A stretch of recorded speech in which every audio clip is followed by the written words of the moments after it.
Bismillahirrahmanirrahim. Assalamualaikum warahmatullahi wabarakatuh. Alhamdulillahirabbil alamin. Wassalatu wassalamu ala asyrafil anbiya'i wal mursalin wa ala alihi wa sahbihi rasulillahi ajmain, amma ba'd. Allahumma akhrijna min dhulumatil wahm wa akrimna binuril fahm waftah alaina bima'rifatil ilm wa sahhil akhlaqana bil hilm waj'alna mimman yastami'una al-qawla fayattabi'una ahsana walhamdulillahirabbil alamin. Pemirsa Siak TV dimanapun Anda berada, seringkali kita merasakan bahwa ketika kita melaksanakan sholat, kemudian sholat yang kita laksanakan terkadang belum membawa dampak menenteramkan daripada hati kita. Seberapa banyak orang yang melaksanakan sholat tetapi masih merasakan gundah dan gulana. Sebab banyak di antara kita yang mungkin melaksanakan sholat tapi masih gemar melaksanakan kemaksiatan. Mengapa bisa terjadi demikian? Said Hawa dalam bukunya menyebutkan Tarbiyatun Ar-Ruhiyah, beliau menyebutkan bahwa di antara faktor penyebab yang menyebabkan kita masih melaksanakan kemaksiatan padahal kita melaksanakan sholat yang 5 waktu dan juga sholat-sholat sunnah yang lainnya, di antaranya adalah kurangnya khusyuk kita ketika melaksanakan sholat. Lantas bagaimana supaya sholat kita menjadi khusyuk? Said Hawa menyebutkan dalam kitabnya bahwa ada beberapa hal yang perlu diperhatikan bagi seorang mukmin ketika melaksanakan sholat. Pertama, ketika kita hendak sholat, hendaknya yang patut dan harus kita tanamkan dalam diri kita adalah hudurul qalb, menyiapkan kehadiran daripada hati kita. Kenapa harus menghadirkan hati?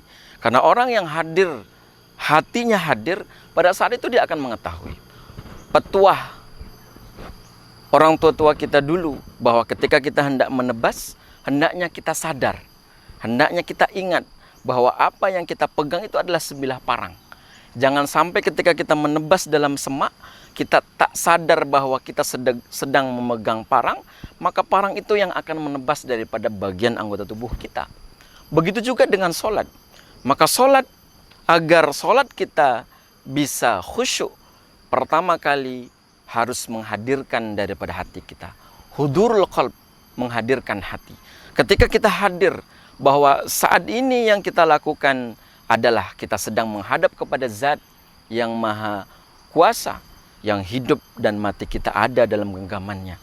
Maka pemirsa yang dimulakan oleh Allah, ketika kita sudah menghadirkan hati kita, bahwa kita sadar kita dalam keadaan sholat, mudah-mudahan dengan demikian setan yang akan merasuki, akan mengganggu daripada seluruh pikiran dan hati kita, dia akan tidak mampu mengganggu ataupun menggoda daripada kita.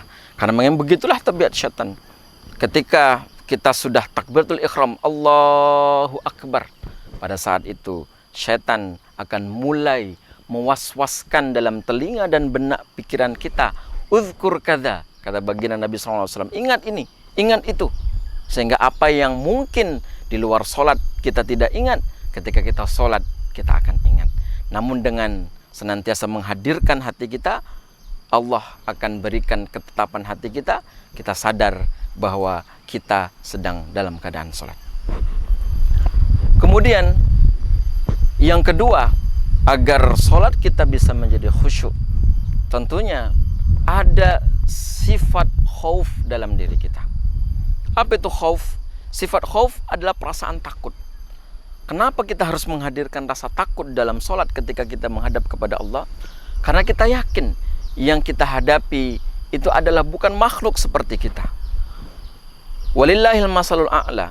Permisalahan ketika kita hendak datang ke sebuah kantor, apakah itu kantor bupati atau gubernur atau bahkan mungkin presiden, tentu kita akan ada perasaan was-was, perasaan takut.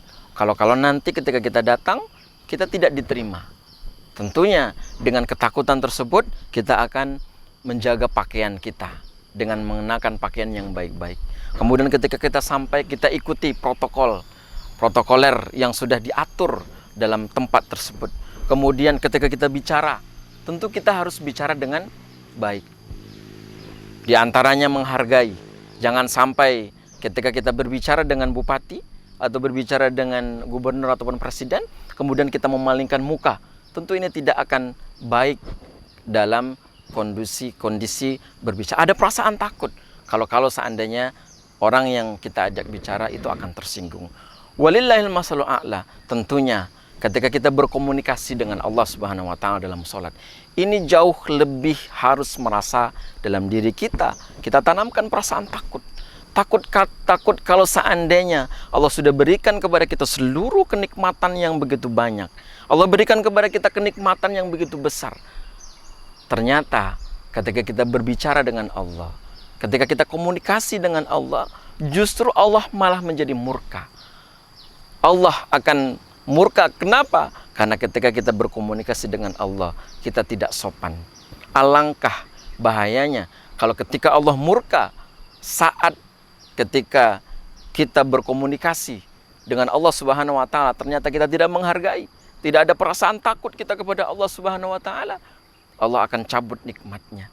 Kita tidak bisa bayangkan ketika Allah cabut salah satu nikmat dalam tubuh kita saja. Ketika sebelum tidur kita masih memiliki badan yang sehat, tetapi ketika bangun membuka mata saat pagi hari, ternyata kita tidak bisa lagi berbicara.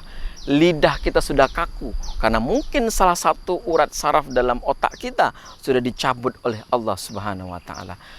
Inilah diantaranya yang kedua yang disebutkan oleh Said Hawa agar sholat kita menjadi khusyuk. Ketika kita menghadirkan perasaan takut bahwasanya Allah bisa jadi akan murka kepada kita ketika kita tidak menghargai, ketika kita tidak menghadirkan dengan sebenar-benarnya dalam keadaan sholat.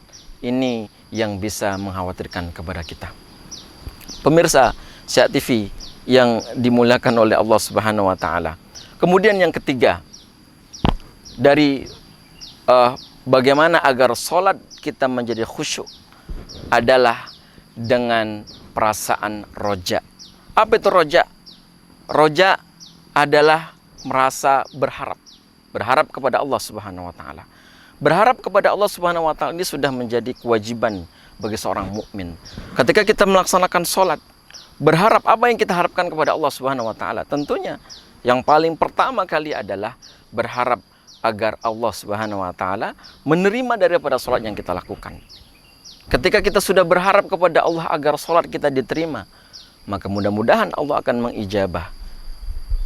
Allah Subhanahu wa taala dalam Al-Quran mengatakan, A'udzubillahi minasyaitonirrajim, wa idza sa'alaka ibadi anni fa inni qarib. Ketika hambaku meminta kepadaku, Allah katakan fa inni qarib. Aku amat sangat dekat, kata Allah Subhanahu wa taala.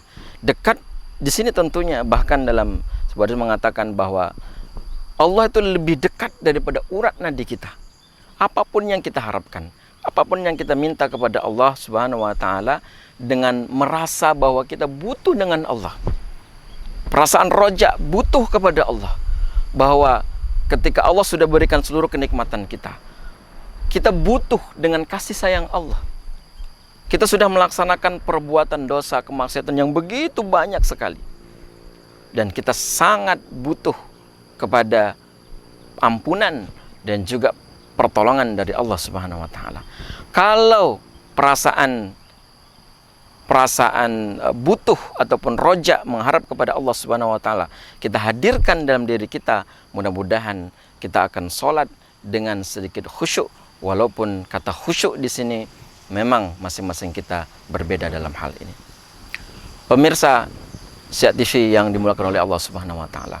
Dengan tiga hal ini yang disebutkan oleh Said Hawa, mudah-mudahan kita bisa mampu menjadikan sholat kita dapat kita rasakan, kita nikmati, dan merasakan betul-betul bahwa sholat kita membawa dampak yang baik bagi kehidupan kita. Inna sholata tanha anil fahsyai wal munkar. Sesungguhnya sholat itu dapat mencegah daripada perbuatan keji dan mungkar. Itu dapat kita rasakan manakala kita mampu menjadikan setiap sholat yang kita lakukan menjadi sholat yang khusyuk. Mudah-mudahan dengan 3 poin yang disebutkan oleh Said Hawa ini kita jadikan sebagai latihan kita untuk melaksanakan sholat lebih khusyuk. Demikian yang dapat saya sampaikan. Wabillahi taufiq wal hidayah. Assalamualaikum warahmatullahi wabarakatuh.